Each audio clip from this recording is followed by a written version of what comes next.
Ó, irmãos, essa palavra que eu quero compartilhar com vocês, ela é a base, o cerne da nossa fé. E é uma palavra simples, mas muito profunda. Quando algo é simples, não quer dizer que é fácil. Então eu vou compartilhar com você algo muito simples, mas algo muito profundo. Isso é chamado também de uma comida sólida. Então hoje você vai ter uma comida sólida. Nós não iremos compartilhar com você uma comida, um leitinho. Vai ser uma comida sólida. Está preparado para isso? Quem é que já comeu mocotó?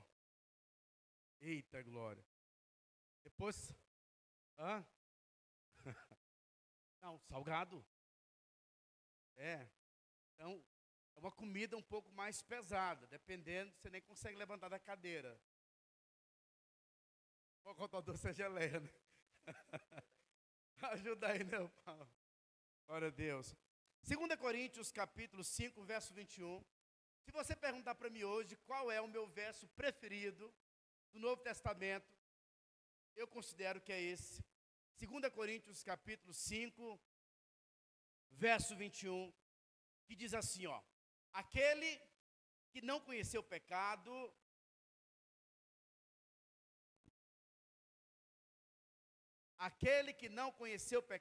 Deus o fez pecado por nós, para que por meio dele fôssemos feitos. Mais uma vez, aquele que não conheceu o pecado, Deus o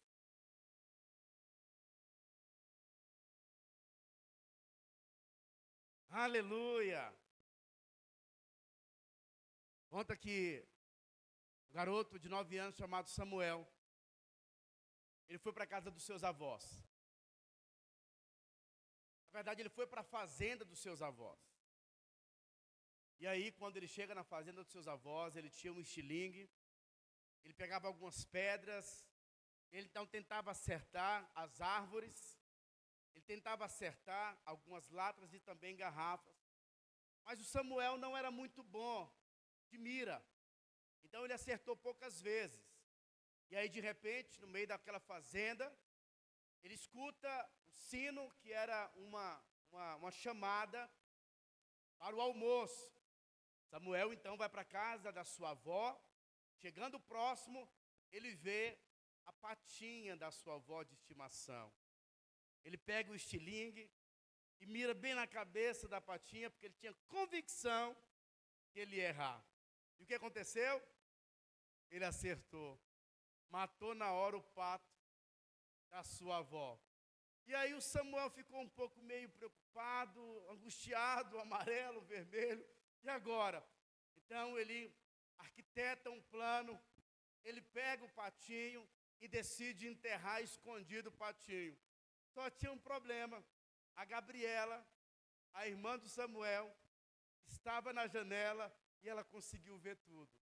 E aí Samuel, um pouco meio discreto, pega o pato, leva para o meio da floresta, cava. Ele então enterra ali o patinho.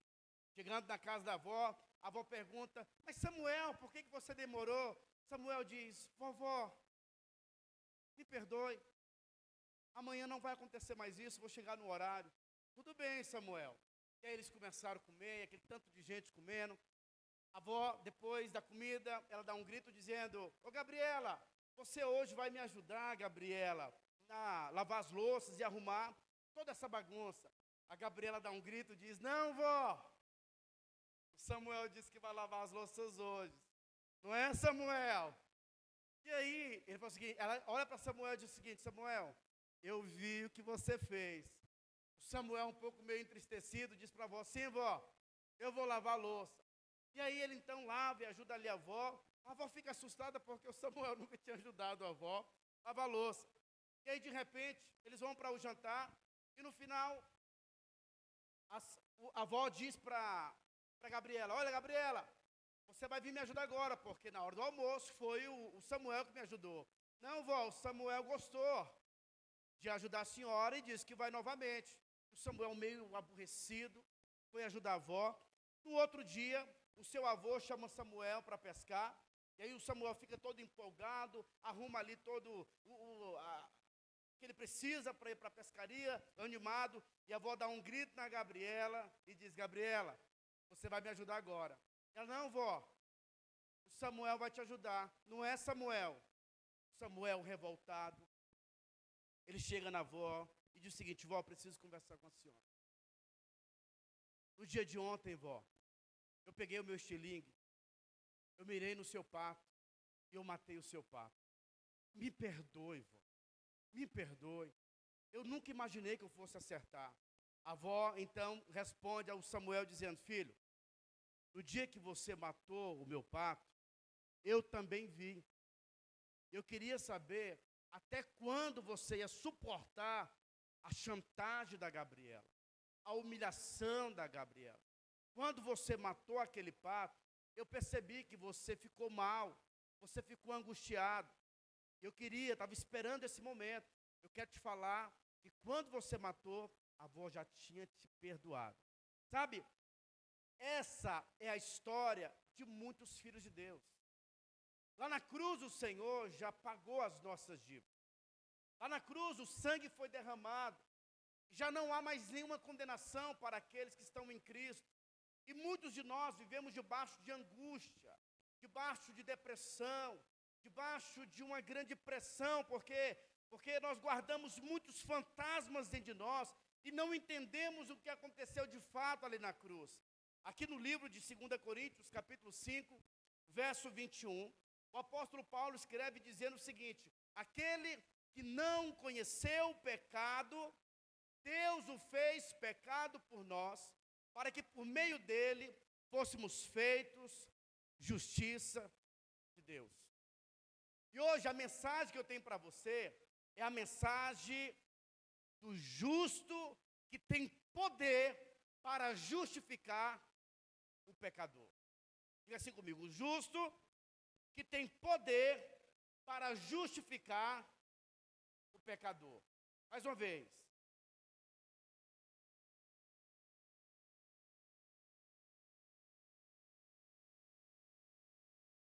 Você vai ver que há uma grande diferença entre a velha e a nova aliança. Na velha aliança, o homem deveria fazer coisas para tentar alguma coisa de Deus. Na nova aliança, nós recebemos favor de Deus. No livro de Romanos, capítulo 3, verso 26, está escrito assim, ó: tendo em vista a manifestação da sua justiça no tempo presente, para ele mesmo ser justo, e o que, irmãos? E justificador daquele que tem fé em Jesus.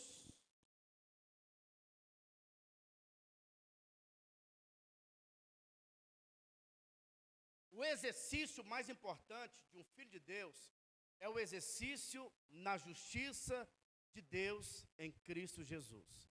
Eu quero hoje te ensinar essa verdade que é tão poderosa, que é libertadora, que vai mudar a sua história.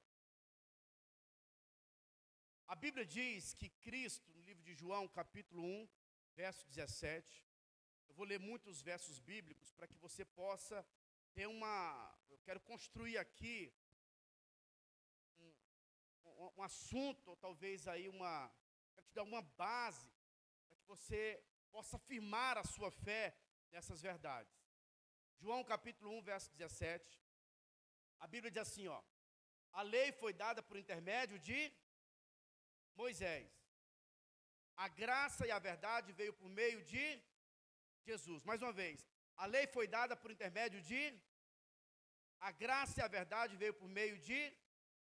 Então veja bem, algumas pessoas têm perguntado: pastor, a igreja de vocês, a doutrina de vocês e a doutrina da graça, eu poderia falar para você, não, porque graça não é uma doutrina, graça é uma pessoa. Jesus é a graça de Deus. E o que seria a graça? A graça de Deus é o seu favor imerecido. E hoje uma das coisas mais importantes que eu vou te falar é sobre o poder da justiça de Deus em Cristo Jesus. Diga assim comigo, a justiça de Deus em Cristo Jesus. 1 João capítulo 2, verso 29, está escrito assim, ó. Se sabeis que ele é justo, reconhecei também que todo aquele que pratica a justiça é nascido dele. Na nova aliança houve uma troca. Cristo se fez maldito para que nós nos tornássemos benditos. Ele recebeu a nossa punição para que nós recebêssemos a sua justiça. Nenhum homem na terra tem o poder de ser justo. E outra coisa muito importante que você precisa entender, isso é muito importante, não entrará no céu nenhuma pessoa que não seja justa.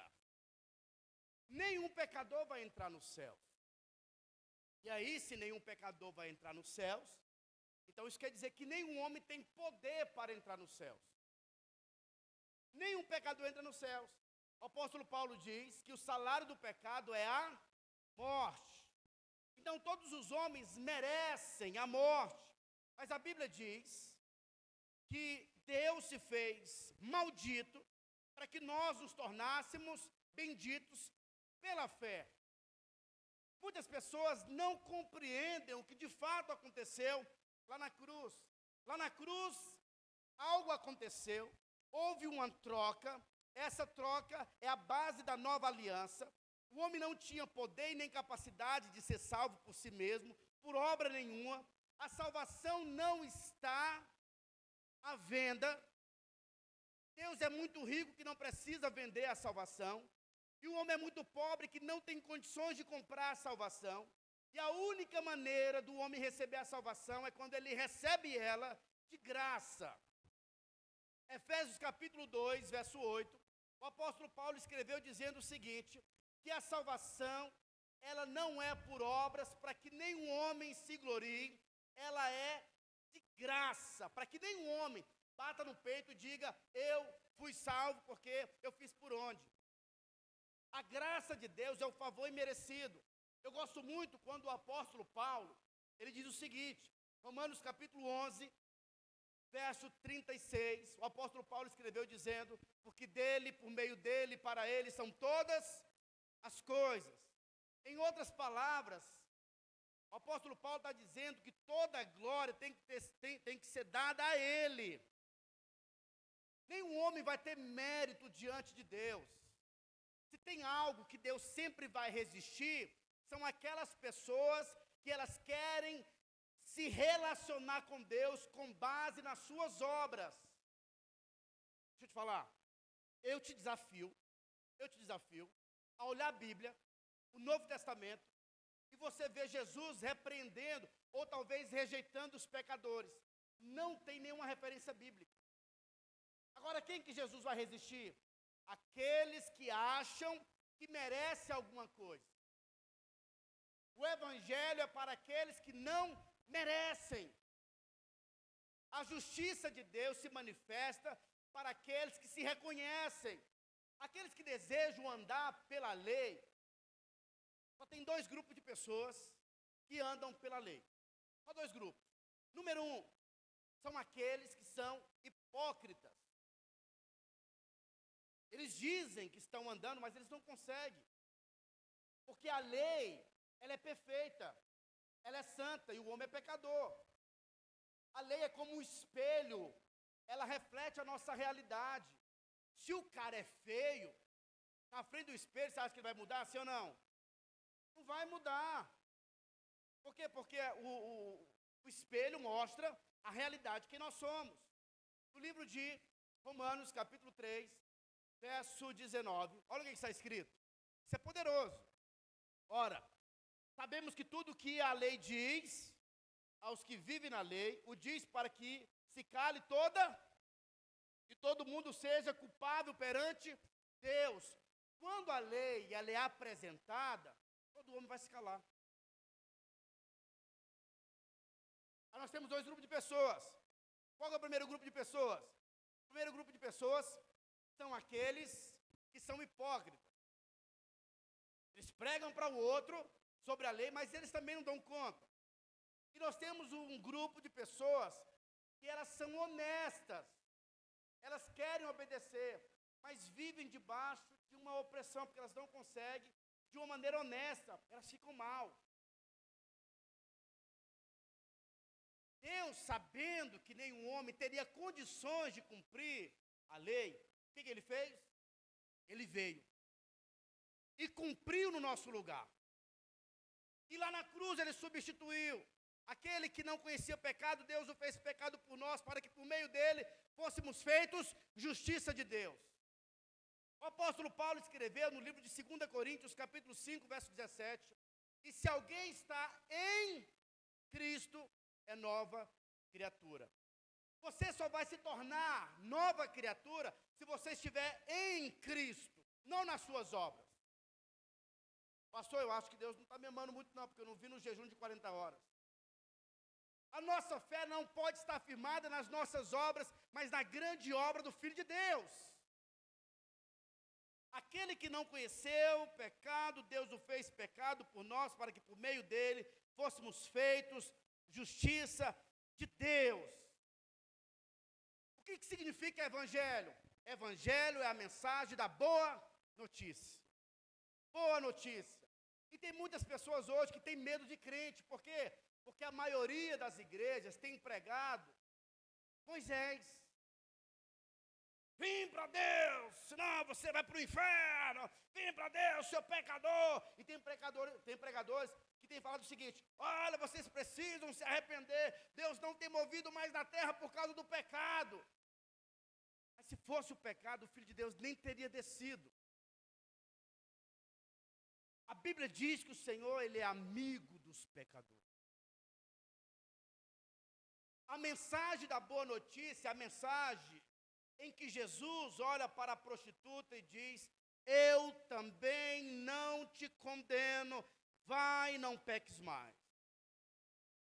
A mensagem da nova aliança é: eu também não te condeno. Todos nós temos medo de recebermos a consequência dos nossos pecados. Mas quando nós olhamos para a cruz de Cristo, nós recebemos perdão.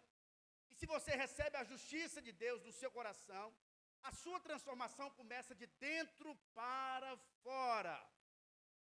Algumas pessoas podem dizer: pastor, muito cuidado com essa mensagem do evangelho da justificação ou o evangelho da graça, porque isso pode gerar uma libertinagem. Mas é o contrário, meu querido irmão. Se você for conversar com qualquer um desses mendigos que estão na rua aí, a maioria deles são desviados. E qual que era a mensagem que eles ouviam? Mensagem da punição, da lei. Ele acha que Deus está bravo com ele. Mas a mensagem libertadora é a mensagem de que nós de fato somos amados por Deus. Quando a graça, nós encontramos a graça, a nossa vida é transformada. A mulher diz, a Bíblia diz que pegaram uma prostituta, trouxeram diante de Jesus. E lá tinha dois grupos de pessoas, tinha os fariseus, os escribas. Eles então, conhecedores da lei de Moisés, disseram: olha, essa mulher foi pega em adultério, segundo a lei, ela precisa ser apedrejada. É interessante a gente fazer algumas considerações. A primeira delas: cadê o homem se foi pego flagrante? Certamente deveria ser um escriba também. E trouxeram aquela mulher. E Jesus falou o seguinte: vocês têm razão. A lei de Moisés diz isso. Eu vou agir com vocês também com a lei de Moisés. Quem nunca pecou, que lance a primeira pedra. Jesus começou a escrever no chão. A Bíblia diz que do mais velho, do mais maduro, ele foi saindo de modo que não ficou nenhum. Ele olha para aquela mulher, a mulher olha para ele, ele pergunta: cadê os teus acusadores? Eu também não te condeno, vá e não peques mais. E o que eu acho muito interessante é que no livro de Lucas, capítulo 7, verso 47, conta a história de Simeão. Jesus vai na casa desse homem. Ao chegar na casa de Simeão, a Bíblia diz que uma mulher vem lavar os pés de Jesus. enxugando os pés com seus cabelos. Simeão, ele então começa a mentalizar, a cogitar algumas coisas no seu coração. Ele então fica falando consigo mesmo, se realmente esse é o Cristo, ele não iria permitir que essa mulher limpasse os seus pés. Jesus sendo Deus, ele fala, olha, Simeão, vem cá. Digamos que o credor veio fazer uma cobrança. E aí duas pessoas estão devendo esse credor. Vou tentar contextualizar. Um está devendo 500 mil reais. E o outro está devendo 50 reais. O dono da dívida perdoou os dois. Qual dos dois, Simeão, você acha que se sentiu mais perdoado? Mas, Senhor, é óbvio que aquele de 500 mil. Simeão, eu entrei na sua casa, como é o costume do anfitrião, você não lavou os meus pés. Essa mulher, desde quando eu cheguei, ela não para de me adorar.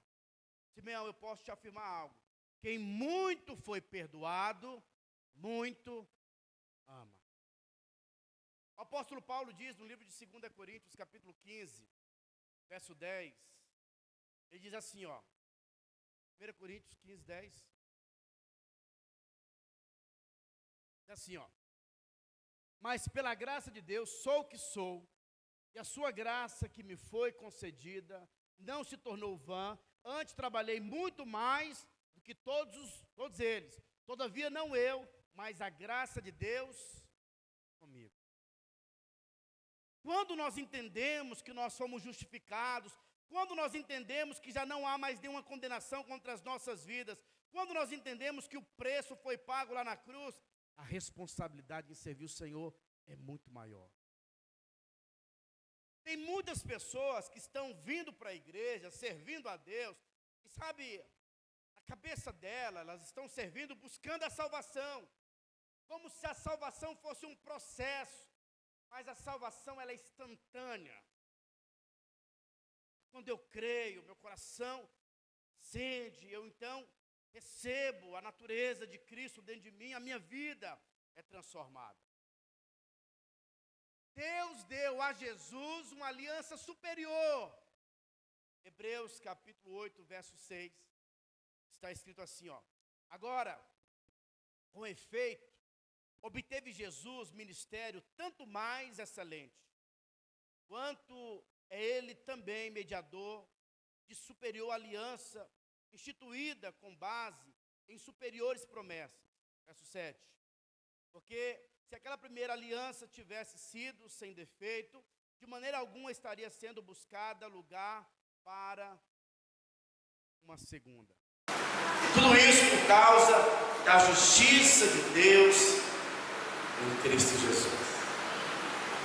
Não sei se vocês lembram, no livro de Mateus, capítulo 6, verso 33, diz assim, ó: buscai em primeiro lugar, que irmão? O seu reino e a sua justiça. O que é a justiça de Deus? O que é a justiça de Deus? O que é a justiça de Deus? Jesus.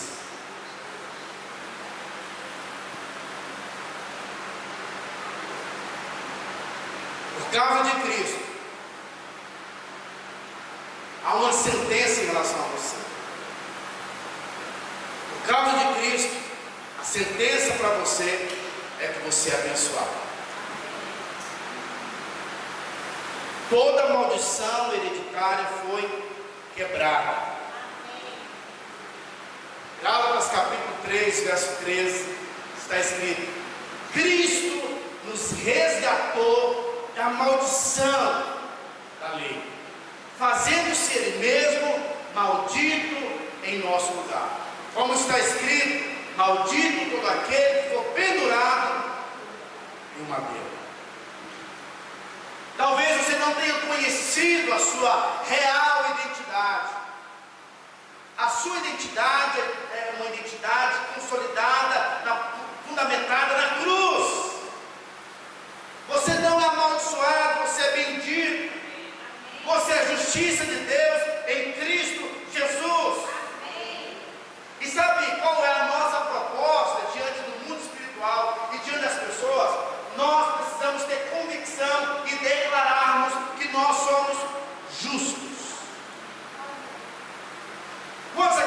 pecadores, levanta a mão.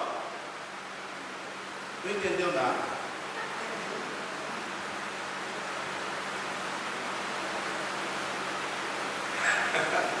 Nós somos justiça de Deus em Cristo Jesus.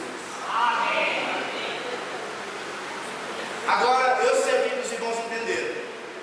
Quem eles entenderam? Quem aqui peca? Nós pecamos, mas nós somos justiça de Deus. E como que a gente entende isso? Deixa eu explicar. Adão pecou, sim ou não? E todos nós somos filhos de Adão.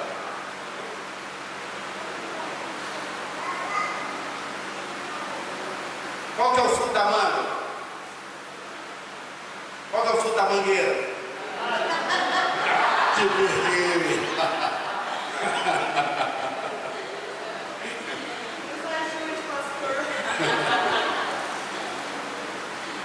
Então o fruto da mangueira é a manga. O fruto de Adão ele é um pé de pecado. Então você veio da linhagem dele. Então o filho de Adão é o quê? Pecador, sim ou não? Sim. E se um filho de Adão que é pecador faz coisas boas, ele deixa de ser pecador porque fez coisas boas, sim ou não? Não? Por quê? Porque a natureza dele é uma natureza, mesmo que ele faça coisas boas. Agora a Bíblia diz, na Nova Aliança, que Cristo ele é o último Adão. Agora nós estamos sem Cristo. Cristo ele é justo e justificador daqueles que pela fé creem na sua morte, na sua ressurreição. Então se Cristo agora ele é justo, isso quer dizer que nós somos justiça de Deus. E quando nós pecamos, nós deixamos de ser justos, sim ou não? Não? Por quê? Porque nós recebemos a natureza do justo dentro de nós. Então nós somos justiça de Deus, não é pelas nossas obras, mas é pela obra de Cristo lá na cruz.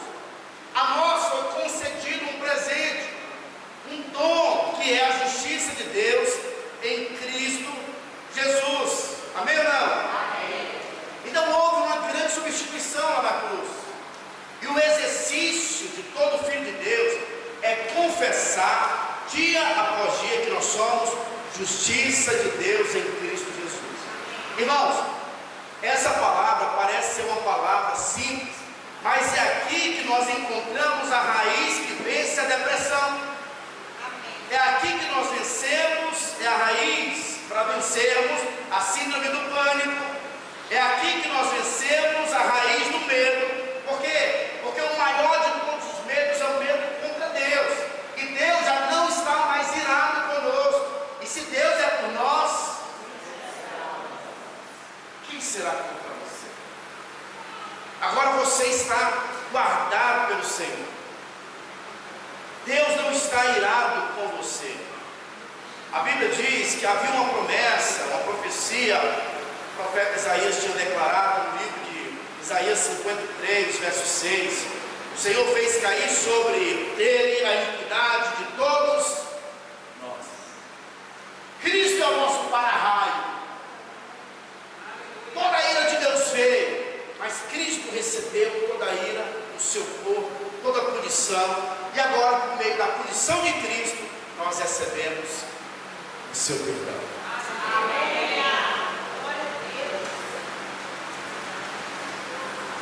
Deus não está mais irado conosco.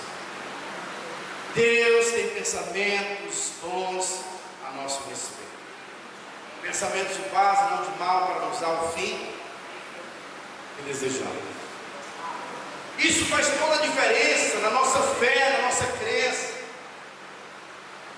Uma crença errada vai gerar resultados errados, mas uma crença correta gera resultados corretos. O Velho Testamento é um prenúncio, é um anúncio da vinda do Filho do Homem. No livro de Malaquias, Miqueias, capítulo 7, Miqueias 7, verso 19 diz assim, ó: tornará a ter compaixão de nós, pisará os pés as nossas iniquidades e lançará todos os nossos pecados nas profundezas do mar. Hebreus capítulo 8, verso 12 está escrito: pois para com as suas iniquidades usarei de misericórdias, e dos seus pecados jamais me lembrarei. Quando Cristo estava na cruz, Ele liberou a palavra mais bela, dizendo: está consumado. A dívida foi paga.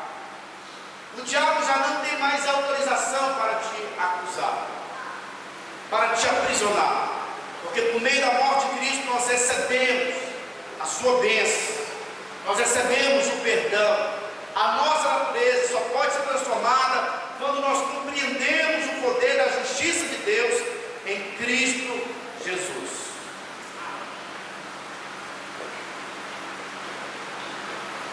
Há tempos atrás, eu fiquei tão preocupado com a igreja, porque eu falei assim: poxa vida,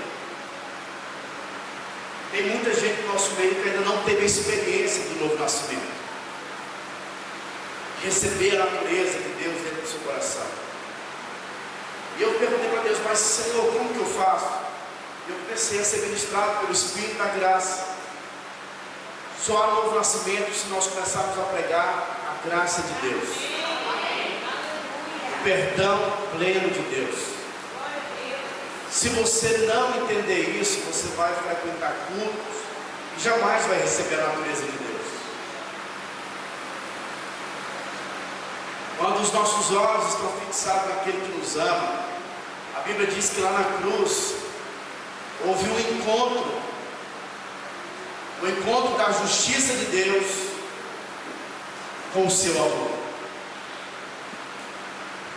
Deus tinha falado para o homem que no dia em que ele pecasse ele deveria morrer, mas Deus não queria fazer isso. Mas pelo fato de Deus ser justo, ele deveria matar o homem.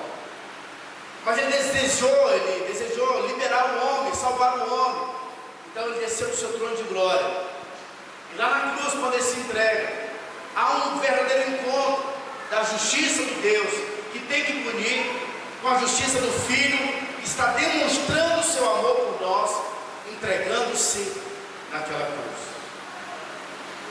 Eu sei que talvez, às vezes, na nossa mente, nós não conseguimos compreender a dimensão da revelação, porque afinal de contas, nós somos seres humanos, e aí a nossa cabeça começa a questionar: poxa, mas Jesus veio há mais de 2000 anos atrás, como que ele sabia que foi por mim que ele morreu? Você sabe que Deus ele vive em uma outra atmosfera, do tempo Kairos. Nós vivemos no tempo Cronos. Deus decidiu entrar no tempo, ele conhecia todas as coisas, ele já tinha visto tudo, e ele veio e se entregou, morrendo no nosso lugar. E hoje é pela fé que nós recebemos a salvação. Eu gosto tanto quando o autor do livro de Hebreus, capítulo 13, verso 8, ele diz que Jesus Cristo é o mesmo ontem, hoje e sempre será. Ele não muda, ele está vivo, ele é imutável, e ele nos libertou da maldição da lei. E o que eu acho mais interessante é que Cristo, se tivesse morrido e não tivesse ressuscitado, nós não teríamos recebido a salvação. Quando Jesus ressuscita, ele está dizendo que a dívida foi aceita, Deus recebeu, e agora nós podemos, pela fé, receber a vida eterna. E se ele ressuscitou, nós também ressuscitamos juntamente com ele. Ele era o filho primogênito, na verdade unigênito, e se tornou o filho primogênito. Amém ou não? Amém. A justiça de Deus é Deus decidindo nos presentear com algo que nós não teríamos condição de possuir.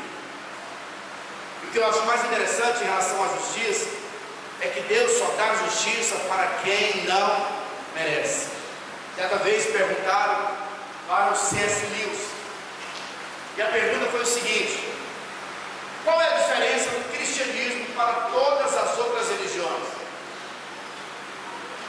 C.S. Lewis, um grande teólogo, um homem muito sábio, ele começou então a pensar e ele falou: poxa, se eu falar que são os milagres, não é verdade, porque em outras religiões também tem alguns milagres, ainda que sejam milagres, sejam fluências de demônios, mas tem. Se eu falar que é ressurreição, possivelmente alguma outra religião também vai ter, mas tem uma coisa que o Evangelho tem, o cristianismo tem, que nenhuma outra religião tem. Todas as religiões estão procurando pessoas boas, de bons comportamentos, de boas posturas. O Evangelho é o único que é para pessoas que não merecem, para os doentes, para os pecadores, para mim e para você.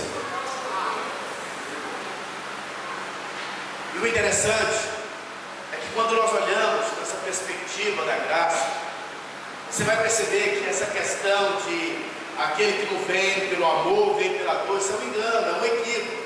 Isso não existe. Todos os homens que vieram ao Senhor vieram por causa da dor. Não, pastor, mas você não está trazendo nada de errado. Mas saiba, eu quero te falar que todos nós, de alguma forma, temos um buraco vazio dentro de nós, que só pode ser preenchido pelo Senhor.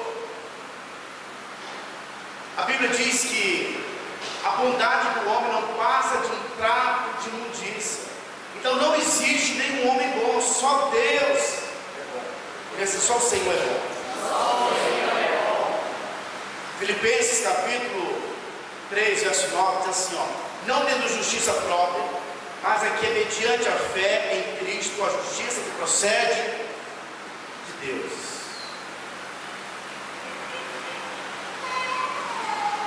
Hebreus capítulo 5, 12 tem uma definição de maturidade. Hebreus capítulo 5, verso 12 tem uma definição de maturidade.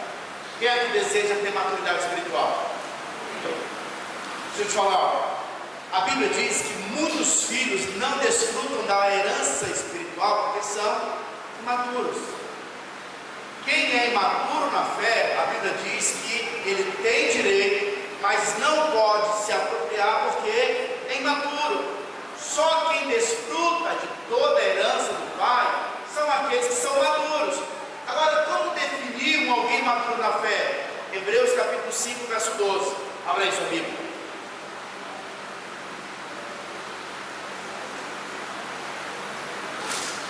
Pois com efeito, quando devieis ser mestres, atendendo ao tempo decorrido, tendes novamente necessidade de que alguém que vos ensine de novo quais são os princípios elementares dos oráculos de Deus.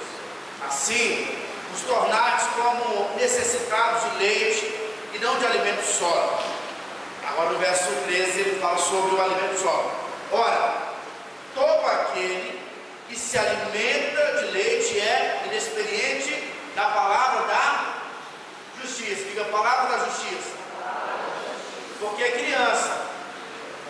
Mas o alimento sólido é para os adultos, para aqueles que pela prática têm as suas faculdades exercitadas para discernir não somente o bem, mas também o mal. Então qual que é a palavra da justiça? 2 Coríntios capítulo 5, verso 21. Aquele que não conheceu o pecado, Deus o fez pecado por nós, para que por meio dele fôssemos feitos justiça de Deus.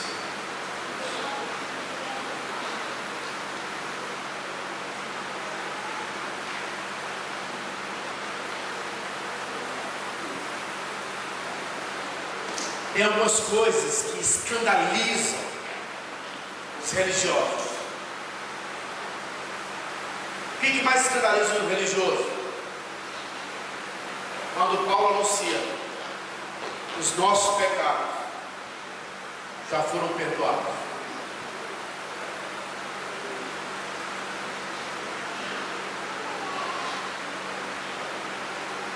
Nós somos perdoados de uma vez por todas. Não existe pecado tão grande que o sangue de Jesus não possa perdoar. Quando eu me converti, eu tinha confessado os meus pecados para o Senhor, mas eu estava na crise porque eu acreditava que eu tinha que confessar um por um dos meus pecados. Eu deveria confessar todos os meus pecados. Aí vem a grande pergunta: e os pecados que você não se lembra? Eu não me lembro, Deus sabe. Não, se você tem que confessar todos, então tem que confessar todos. Senão você não vai ser perdoado. E aí, quando você não consegue confessar todos os pecados, o que acontece? Angústia, opressão. Mas quando nós entendemos, e quando nós confessamos a nossa justiça no poder do sangue de Jesus, todos os nossos pecados já foram lançados dentro do mar do esquecimento, e dos nossos pecados o Senhor não se lembrará mais. Nós temos paz no nosso coração. A definição de alegria na Bíblia é quando nós descobrimos que os nossos pecados foram perdoados. E o que seria a justiça de Deus? É Deus enviando o seu Filho para que ele recebesse lá na cruz toda a punição da humanidade. Agora, por meio de Cristo, já não há mais nenhuma condenação. Isso é algo muito profundo, mas é verdade. E quando eu comecei a ler, a estudar sobre esse assunto, qual que era o meu dilema? Eu pensava, poxa vida, isso é muito bom para ser verdade. E acredite em mim, é por isso que é chamado de boa notícia. Isso quebra grilhões, isso quebra cadeias, isso quebra acusações, paradigmas que eram na sua vida. O que nos liberta é entendermos que nós somos perdoados. Ainda que você tenha sofrido muito. E é interessante que quando nós entendemos sobre o perdão de Deus, que foi tão grande em relação às nossas vidas, existe um verso que eu ficava intrigado. Que verso que era esse? E dizia o seguinte: que se nós não perdoarmos os nossos ofensores, o Pai também não vai nos perdoar. Aí eu falava, poxa vida, então quer dizer que a salvação tem uma condição? Mas a grande verdade é o seguinte: em outras palavras, ele está dizendo o seguinte: quem não tem coragem de perdoar é que ainda não entendeu o verdadeiro perdão. Porque o verdadeiro perdão, que é o perdão de Deus, foi um perdão muito grave. A gravidade tinha o poder de te levar para o inferno. Então não existe nenhum pecado que alguém possa cometer contra você que seja maior do que o nosso pecado contra o Senhor. E Ele te perdoou. E quem é perdoado, perdoa. Posso me entender? É por isso que é algo simples, mas muito profundo. Então, quando nós entendemos a justiça de Deus em Cristo Jesus, você vai ter fé para orar, você vai ter fé para servir a Deus, você vai ter fé para evangelizar. Por quê? Porque nós somos filhos da boa notícia. Amém ou não? Eu quero orar com você nessa noite. E a minha oração hoje é para que o Espírito Santo possa abrir os nossos olhos, para que nós entremos em uma estação de paz, alegria no nosso coração, no nosso espírito.